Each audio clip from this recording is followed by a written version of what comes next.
тебя ищу в недоступных на другом конце провода. Чтоб к тебе приехать не нужно ни мотива, ни повода. Даже если ты будешь ждать на другом конце города. А я озорной гуляка, и мне все до фени. Но живу в любви к животным, к людям и растениям. Я как Есенин кочую в мире потрясений, утопая в воспоминаниях моих творений. Я люблю тебя, но не встану на колени. Поверь мне, руку доверь мне, мечтаю с тобой встретить я процесс старения. Ведь полюбить такого дурака знамение. Снова от чужих сообщений, мне не жарко, не холодно. Я тебя ищу в недоступных на другом конце провода. Et bienvenue aux adeptes de coupé et de berline, bienvenue sur la chaîne. Aujourd'hui, nouvelle présentation d'une voiture qui rentre dans la collection, la Soul Collection, frérot. Une nouvelle addition à la collection qui pour certains sera très similaire à des choses que j'ai déjà. Alors c'est une voiture que je voulais depuis très longtemps. J'ai eu l'occasion de trouver une bonne affaire et j'ai sauté dessus. Dans la vidéo du 300 TD, on me posait souvent la question, est-ce que c'est toujours intéressant de ramener, de trouver des Mercedes en Allemagne, un peu comme le 300 TD. Figurez-vous que j'ai acheté basiquement la même, sauf qu'elle a deux portes et pas le même moteur, mais c'est la même voiture. Donc c'est une voiture que je voulais depuis très longtemps, j'ai plein de projets en tête, mais je tenais à la présenter dans son état actuel, d'origine. Donc là, comme tu peux le voir au soleil, frérot, on est bien évidemment en France, donc la voiture a été rapatriée. Il fait très beau, j'ai mis une très jolie casquette qui m'a été offerte par un abonné qui regardera très certainement cette vidéo. Coucou, les autres abonnés, prenez-en de la graine, offrez des casquettes, ça fait plaisir. Et puis sans plus attendre, on va présenter cette voiture, on y va. Le but de cette vidéo, ce sera un peu de mettre en comparaison ce qu'on peut avoir chez BMW et ce qu'on peut avoir chez Mercedes. Les voitures ont des esprits totalement différents, mais aussi des coûts totalement différents. Donc on va un peu comparer, voir les plus et les moins d'une Mercedes par rapport à une BMW. Et surtout, est-ce que c'est réellement intéressant? Sans plus attendre, je vous présente la Mercedes CLK 230 Compressor C208, nom de code, millésime 2000 en phase 2. Donc on va faire un petit tour de voiture, je vais rentrer sur la technique un peu plus tard et pour l'instant on fait de l'esthétique. Donc voilà la voiture, design 4 phares typiquement Mercedes avec l'étoile sur le nez. Alors petite précision, en fait tous les modèles Mercedes sportifs et SUV tout-terrain ont une grosse étoile sur la calandre, sauf celle-là, cette génération-là où elle avait l'étoile vers le haut. Donc tout ce qui va être coupé chez Mercedes, normalement on retrouve l'étoile dans la calandre, et tout ce qui va être un peu plus classique comme classe S, classe E et compagnie, on a l'étoile en ornement de capot. Pas sur celle-là, donc c'est un peu l'exclusive.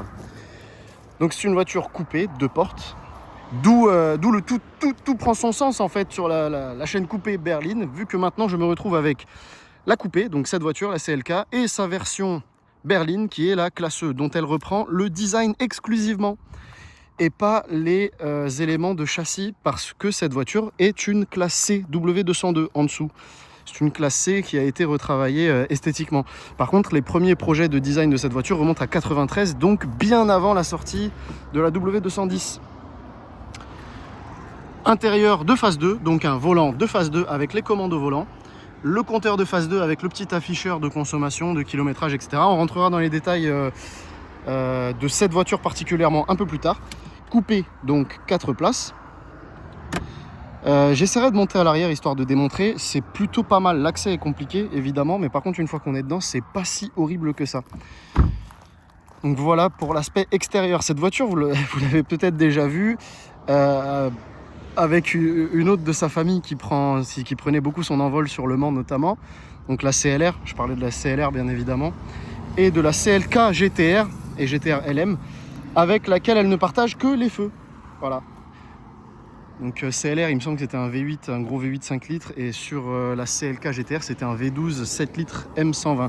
Sur cette voiture, on retrouve le 230 compresseur, donc c'est l'époque où ça voulait encore dire quelque chose. 230 pour 2 litres 3. C'est un moteur 2 litres 3, 4 cylindres, donc un gros 4 cylindres, 2 litres 3, compresseur. Alors je vais rentrer dans les détails du côté capot.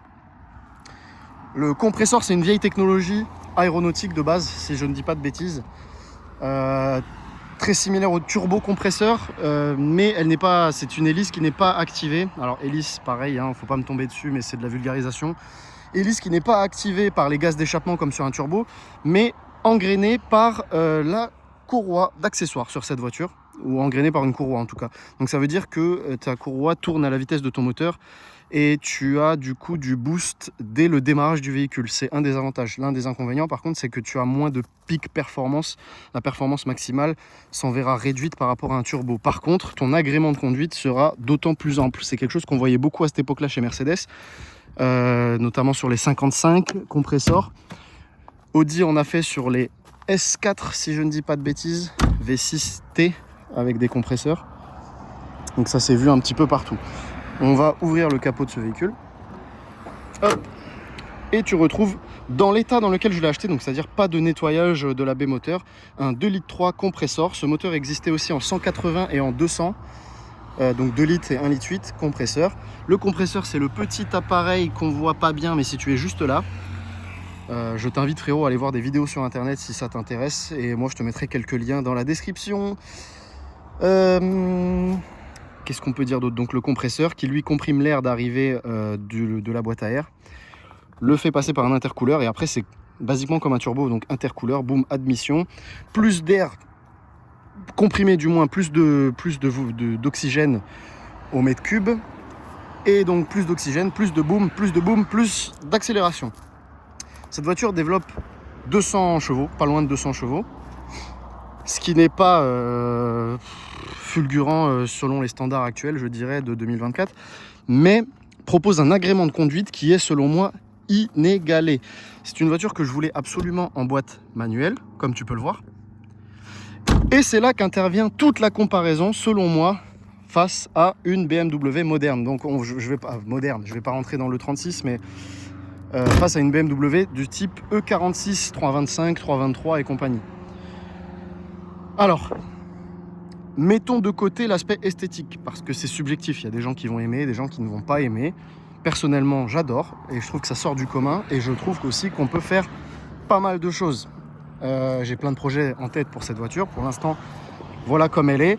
On s'est occupé exclusivement de dégager la rouille esthétique qu'il y avait, parce que cette voiture était un peu attaquée. Alors c'est une voiture qui a été repeinte en fait, et la peinture avait été très très mal faite, ce qui a fait que la rouille a attaqué très rapidement certaines parties de ce véhicule.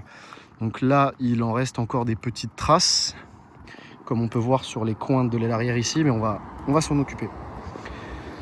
Donc que je disais, la comparaison entre avec une BMW 6 cylindres, on va pas rentrer dans les BMW 4 cylindres qui sont selon moi que des déplaçoirs, mais les BMW 6 cylindres qui sont d'excellents véhicules, qui ont une sonorité fantastique une fois un peu modifiée, et surtout qui proposent beaucoup de capacités de modification pour faire de la piste et autres drift et compagnie.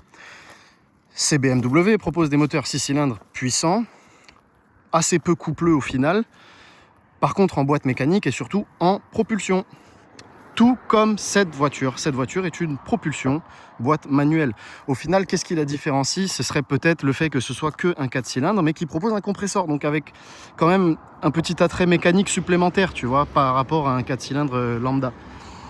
Et tu as surtout cet agrément de conduite, de couple, que ça se conduit presque comme un diesel, tu vois, ça va pas rupter très haut comme une BM, donc c'est quelqu'un qui va préférer taper dans les tours, ça va plutôt être intéressant pour lui de partir sur une BM. Cette voiture, elle, va tout être en douceur, tout être en couple et en reprise. Cela dit, pour une voiture étant fun, elle dispose de toutes les capacités primaires de ce que tu peux espérer. On a des suspensions double triangle indépendantes avant-arrière, on a une boîte manuelle 5 rapports, on a une propulsion. Cette voiture réunit évidemment toutes les qualités pour en faire une excellente petite sportive, après modification, bien évidemment. C'est sûr que d'origine, on est plus proche de la classe E Papy que de la sportive 325i Pacem. Mais selon moi, on a de grandes marches de progression. Et c'est un peu ce qu'on va faire sur cette voiture. Sachant que tout l'intérêt de ces véhicules-là, c'est qu'ils sont pas chers, car pas surcotés comme ces BMW. Donc vous payez moins cher d'assurance, moins cher de véhicules, moins cher de pièces, quand bien même vous les trouvez. Et on se retrouve avec une super bonne base pour s'éclater. Et si vous avez besoin de la pièce, vous rachetez une autre voiture, elle vous coûtera tout aussi peu cher et vous vous amuserez. Celle-ci, on va rentrer dans les détails, m'a coûté exactement 1300 €. Ça fait vraiment très très peu. Alors je vous passe les détails des coûts d'importation. Si ça vous intéresse, on fera une vidéo séparée. Celle-ci donc m'a coûté 1300 € pour 126 000 km au compteur. Alors 126 000, c'est depuis que je l'ai acheté à 119 000. Elle sortait de révision. Elle venait de faire sa révision à 117 000. C'est une ex-voiture, première main, ex-voiture de retraité. C'était deux personnes âgées qui l'avaient. En provenance de pas loin de chez moi, en Allemagne. Hein, donc on voit encore le porte-plaque avec les villes du concessionnaire Mercedes d'où elle provient. À l'intérieur, elle est absolument nickel. Alors sale, certes, mais abîmée, non. On retrouve, comme je le disais, la boîte manuelle. Pas de frein à main, ça c'est le petit défaut des Mercedes, c'est un frein à pied, un frein de parking, frein de stationnement. Donc qu'on active avec le pied et qu'on désactive avec une manette sur le côté gauche. Niveau option, c'est pas foufou, donc pas de clim, voilà. Siège chauffant, ça c'est un petit plus. Évidemment, commande au volant et fermeture centralisée, direction assistée, vitre électrique, rétroélectrique, coffre à ouverture électrique. Et voilà, j'ai fait un peu le tour. Un des gros points positifs de cette voiture, c'est sa consommation qui est relativement faible pour ce que c'est. On tourne aux alentours de 8 litres au 100 quand on est sage. Donc ça, c'est la petite poignée dont je te parlais pour retirer le frein à main. Évidemment, très important pour moi qui fait beaucoup de route, le régulateur limiteur. Et voilà, on a fait le tour du véhicule. Je vais te montrer un peu l'arrière. Pour faire avancer le siège ici, on maintient la poignée vers le haut et il avance électriquement. Parce que du coup, on a un siège électrique, mais uniquement la partie basse, tu vois, il peut avancer, reculer et monter. Après, tout ce qui va être dossier, tout ça, c'est manuel. Donc, l'insertion est plutôt sportive, mais une fois qu'on est dedans, c'est pas si mal. On retrouve ici un petit accoudoir, des appuis-têtes réglables. Très bien, très très bien, on est content. Je vais plier le siège. Donc là, c'est ma position de conduite à moi. Je fais 1m77 et je me retrouve derrière. Pas trop mal. Au niveau de la tête, on est bas, mais c'est plus que correct, honnêtement. Ça va pas être la fonction principale de cette voiture, je dirais. Voilà qui est fait. Ce que je te propose, c'est que je te la démarre et on écoute un peu le bruit que ça fait, le compresseur. Bien, nous voilà au poste de conduite. Bienvenue. Bienvenue au poste de conduite de cette superbe Mercedes. J'ai un peu le soleil dans les yeux. On va essayer de manœuvrer ça. Ok, voilà, on n'est pas trop mal comme ça. Je vais te démarrer ce véhicule. Hop, démarrage, boîte manuelle. J'aime bien embrayer, ça permet de faire des choses. La radio, on l'éteint et on y va. C'est très très domestiqué comme voiture, c'est-à-dire que là d'origine on n'a pas de bruit, c'est très calme, c'est super agréable, très doux, une direction précise et facile à emmener. Un volant, alors j'ai eu des retours de personnes qui ont pu la conduire, un volant qui est gros. Je vais pas mentir, c'est vrai qu'il est gros. Maintenant, moi, ça ne me dérange pas, mais je peux comprendre que ce soit gênant. Autre point, volant pas réglable. Ça, c'est un petit point négatif. Volant pas réglable, donc il faut faire avec. Il faut régler son siège en tenant compte de ça. Je vais ouvrir le capot. Hop. Et je vais passer devant, car en fait, je peux accélérer depuis le capot, depuis la baie moteur. Donc, je vais te montrer ça. Petite chose aussi problématique au niveau de la prise OBD. On n'a pas d'OBD 2 classique, c'est encore un vieil OBD Mercedes rond avec la prise sous le capot. Donc ça, c'est une chose à savoir et à tenir compte. Si jamais tu as une petite fiche OBD, il faudra un adaptateur pour travailler avec ces véhicules. Là, j'ai mon petit accélérateur électronique et on y va. Je te demande de prêter attention au bruit du compresseur. Ça fait un petit sifflement qui est, selon moi, plutôt agréable.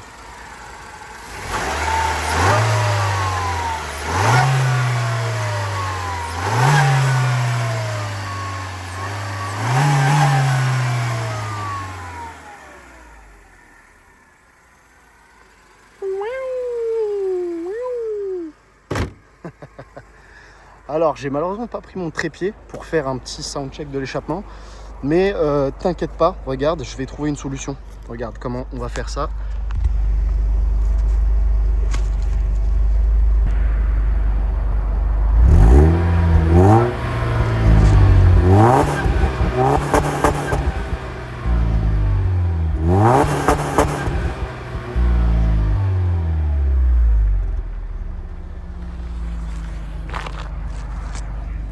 C'est vraiment pas mal du tout, honnêtement. J'adore. Il y a un petit rupteur à 4000 quand tu es au ralenti, donc c'est cool. Cette voiture sur l'autobahn, j'ai pu m'amuser un petit peu avec. Cependant, je n'ai pas pu prendre plus de 210 selon la petite plaquette qu'il y a ici, car je suis équipé de pneus 4 saisons. Il me semble que c'est des 4 saisons, donc je veux pas faire l'imbécile. Comme je l'ai déjà dit dans d'autres vidéos, on est peut-être des beaufs, mais on fait les choses à peu près correctement. Cette voiture, j'ai plein de projets, plein d'idées en tête. J'ai déjà des pièces. Vous aurez une vidéo de montage de pièces. Je vous dis pas ce que c'est, mais je pense que ça vous plaira. Voilà. Donc on la prépare cet hiver pour cette prochaine saison, l'été prochain et toute l'année prochaine. Sur ce, je pense avoir fait le tour. Je vais faire ma petite conclusion également sur la comparaison que je faisais un peu plus tôt, BMW, Mercedes, etc. C'est sûr qu'une BM, c'est fantastique, c'est fabuleux. Grosse communauté de passionnés, beaucoup de pièces en aftermarket. Au final, assez peu de pièces originales BMW. Hein, quand on a besoin de pièces un peu importantes, c'est difficile à trouver.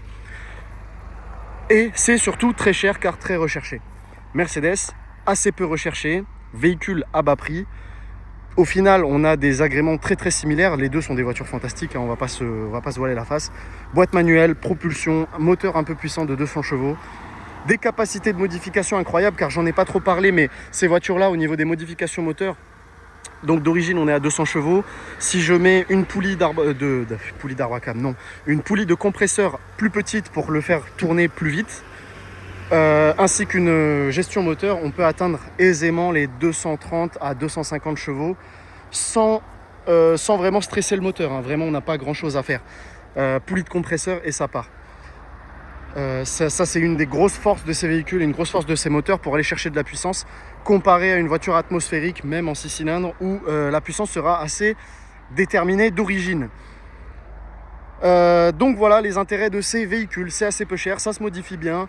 Il faut trouver les pièces sont parfois un peu chères. Par contre, tout ce qui va être pièces d'origine, autant racheter une deuxième voiture en banque de pièces, parce que ça se trouve à foison. J'espère que cette vidéo vous a plu. Moi, je vous souhaite une bonne année, une bonne santé, beaucoup de bonnes choses, plein de résolutions